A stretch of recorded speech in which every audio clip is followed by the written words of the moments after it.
음바페 영입. 1원도 주고 싶지 않았다. 레알이 이겼다. 이정료 2300억 오른쪽 화살표 영원. PSG 완패. 레알 마드리드가 이정료를 한 푼도 들이지 않고 세계 최고 축구 스타 킬리안 음바페 25를 품었다. 레알 마드리드는 4일 한국 시간 홈페이지를 통해 음바페와 5년 계약에 합의했다고 밝혔다. 레알 마드리드는 성명서에서 지난 시즌 파리 생제르맹에서 자신의 한 시즌 최다골 44골을 기록하는 등 6차례나 득점왕을 차지한 음바페를 영입해 팀 스쿼드를 강화했다고 설명했다. 음바페와 파리 생제르맹의 계약 기간은 이달 30일까지, 스페인 프리메라리가 이적 기간이 시작되는 다음 달 1일 음바페의 레알 마드리드 이적이 최종 확정된다. 이에 앞서 다음 주 레알 마드리드가 홈구장인 산티아고 베르나베우에서 음바페 입단식을 진행할 수도 있다고 BBC는 전했다. 음바페와 레알 마드리드는 윈윈 계약이다.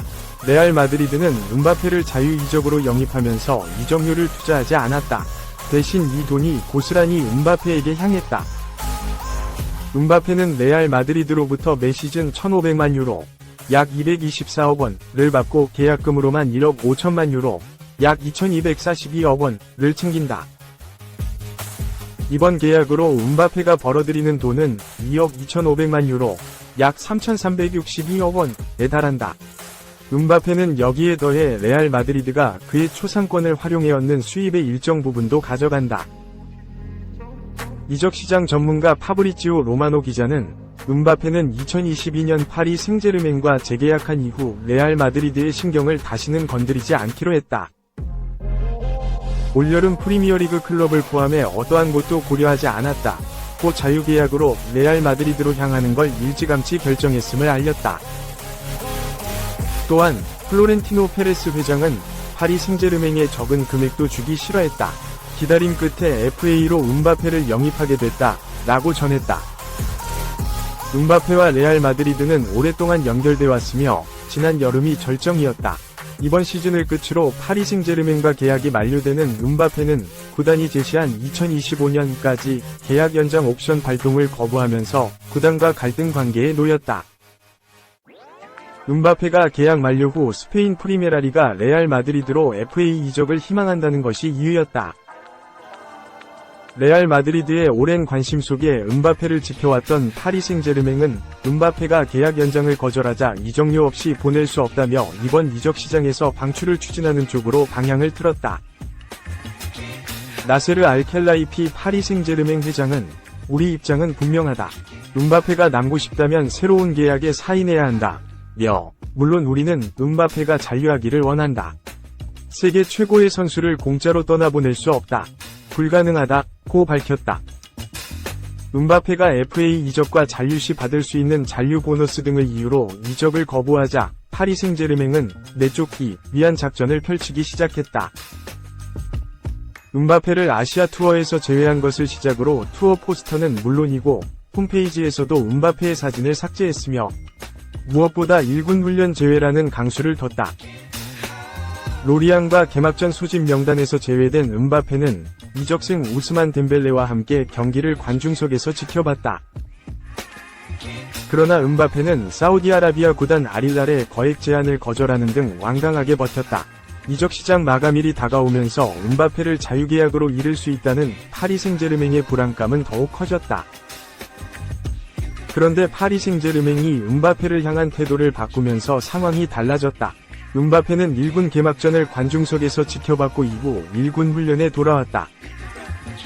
이어 2라운드 툴루즈와 경기에서 이강인과 교체되어 이번 시즌 첫 공식적을 치른 뒤 랑스와 경기에 선발 출전해 2골을 터뜨려 3에서 1승리와 함께 팀 첫 승을 이끌었다. 겨울 이적 시장이 열리면서 음바페 영입을 오랫동안 공개적으로 희망해왔던 레알 마드리드가 다시 등장했다. 디에슬레틱이 지난해 12월 30일 레알 마드리드가 음바페에게 이적 데드라인을 설정했다. 레알 마드리드에 입단하고 싶다면 내년 1월 이적 시장 중순 이전에 답변을 줘야 한다. 고 보도하면서 레알 마드리드로 이적설이 다시 불거졌다. 이 보도 내용을 종합하자면 음바페가 1월에 확답을 주지 않을 경우 내년 여름 이적 시장에서 강력한 제한은 없을 거란 분위기다. 레알 마드리드는 계약 만료 6개월 남은 선수에게 적용되는 보스말롤 사전 접촉 협상 가능을 활용해 음바페 영입을 마무리하겠다는 계획이었고 뜻을 이루게 됐다. 레알 마드리드와 음바페의 인연은 오래전 시작됐다. 레알 마드리드는 11살이었던 음바페를 유스팀에 초청했고 함께 훈련했다. 프랑스 출신 축구기자 율리안 로랭스는 그때도 뛰어났고 레알 마드리드는 음바페와 계약하려 했다고 주장했다. 레알 마드리드는 2년 전에도 음바페 영입을 강력하게 추진했다. 음바페에게 무려 1억 6천만 유로 이적료를 투자하려 했던 것으로 알려졌다. 서로를 원한다는 사전 교감이 있었기 때문에 파리 생제르맹이 받아들인다면 이적이 성사될 것이라는 분위기가 돌았으나 파리 생제르맹이 거절했다. 결국 이 거절은 자유이적으로 이어졌다. 음바페가 레알 마드리드 유니폼을 입고 달게 될 등번호도 눈길을 끈다. 음바페는 파리 생제르맹에서 7번을 달았다. 그러나 레알 마드리드는 올 시즌을 앞두고 7번을 비니시우스 주니오르에게 배정했다. 비니시우스의 기량과 스타성도 음바페에 비견할 정도라 7번을 굳이 뺐을 것으로 보이지 않는다. 가장 유력한 등번호는 10번이다. 스페인 매체 스포르트는 레알 마드리드는 음바페에게 10번을 줄 것을 제안했다. 지금은 루카 모드리치의 번호지만 올 시즌이 끝나면 레알 마드리드에서 시간을 정리할 것으로 보여 음바페가 이어받을게 유력하다고 전망했다. 2. 음바페 품격 전혀 없어. 불스 아주 폭력적인 말 들었다. PSG와 음바페의 진실 공방. 프랑스 게프폴리우스 프랑스는 5일 한국 시간 PSG가 음바페에 대해 전혀 품격이 없다고 비난했다 라고 보도했다. 음바페가 최근 PSG를 떠나 레알 마드리드에 합류했다.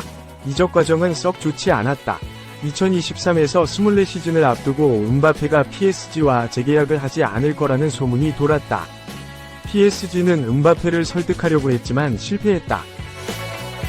PSG는 가만히 있지 않았다. 프리시즌 제외, 2군 강등 등 할 수 있는 방법을 전부 동원했다. 그러나 선수의 마음을 돌릴 순 없었다. 오히려 음바페는 여유롭게 휴가를 즐겼다. 결국 PSG가 손을 들었다.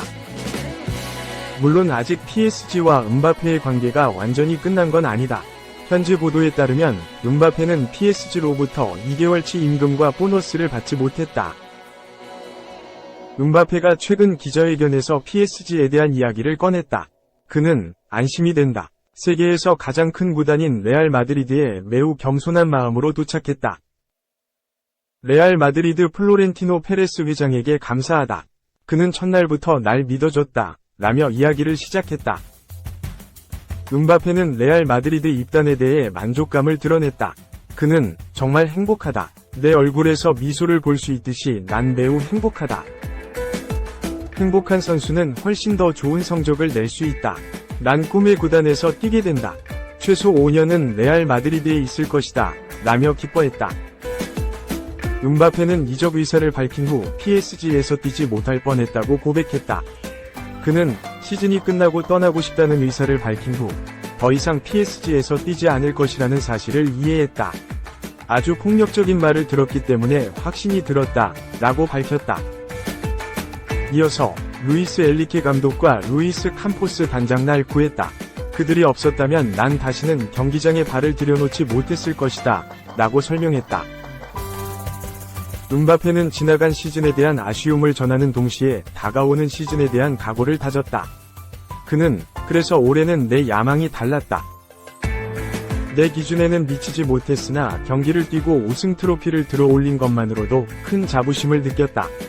다음 시즌에는 안주하지 않겠다. 라고 덧붙였다. 게프폴리우스 프랑스에 따르면 PSG 관계자는 음바페의 발언에 전혀 품격이 없다. 라며 나세르 알켈라이피 회장은 팀에 관한 어떤 결정도 내린 적이 없다. 엘리케 감독도 말했다. 그럼에도 음바페가 무언가 말하면 모두 사실인 것처럼 보도한다. 라고 말했다. 3. 442. 리뷰. 레알 입성. 음바페. 한골 2AES. 맹활약. 프랑스. 룩셈부르크의 3에서 0 완승. 음바페가 한골 2어시스트를 올리며 승리를 이끌었다. 프랑스는 6일 오전 4시 한국 시간 프랑스 메스에 위치한 스타드 생 심포리앙에서 열린 친선 경기에서 룩셈부르크에 3에서 0으로 승리했다. 프랑스는 4-2-3-1 포메이션을 가동했다. 티랑, 음바페, 그리즈만, 콜로 무아니, 포파나, 칸테, 에르난데스, 코나테, 우파메카노, 쿤데, 메냥이 선발로 출전했다. 이에 맞선 룩셈부르크는 로드리게스, 시나니, 모리스 등이 출전했다. 프랑스가 포문을 열었다. 전반 4분 칸테의 패스를 받은 음바페가 박스 바깥에서 오른발 슈팅을 시도했지만 수비진에 막혔다. 프랑스가 위협적으로 나오기 시작했다. 전반 6분 박스 바깥에서 음바페가 뒤로 내준 것을 티랑이 강력한 중거리 슈팅을 시도했지만 골키퍼가 막았다. 프랑스가 아쉬움을 삼켰다. 전반 12분 음바페가 넘긴 볼을 그리즈만이 날카로운 슈팅으로 시도했지만 공은 골대를 맞고 튕겨나왔다. 프랑스가 먼저 앞서갔다. 음바페가 좌측을 허물고 올린 크로스를 콜로 무아니가 헤더 슈팅으로 연결하면서 골망을 흔들었다. 후반전에도 프랑스의 흐름이 계속됐다. 프랑스가 추가골을 만들었다. 후반 25분 코너킥 상황에서 그리즈만이 음바페에게 짧게 내줬다. 음바페가 전달한 패스를 클라우스가 슈팅했고 환상적인 궤적을 그리며 원더골이 됐다. 프랑스가 교체 카드를 꺼내들었다. 후반 20분 캉테와 쿤데가 나가고 자이르 에메리와 파바르가 들어왔다. 프랑스가 공격에 날카로움을 더했다. 후반 30분 그리즈만의 패스를 받은 음바페가 박스 우측에서 오른발 슈팅을 시도했지만 골문 옆으로 빗나갔다. 프랑스가 추가 변화를 가져갔다. 후반 36분 그리즈만을 불러들이고 지루를 투입했다. 프랑스가 추가골을 터뜨렸다. 후반 41분 상대의 공을 탈취한 바르콜라가 수비진을 돌파하고 전달한 볼을 음바페가 마무리하면서 골망을 갈랐다. 후반 추가 시간은 2분 2 주어졌다. 결국 경기는 프랑스의 3-0 승리로 종료됐다.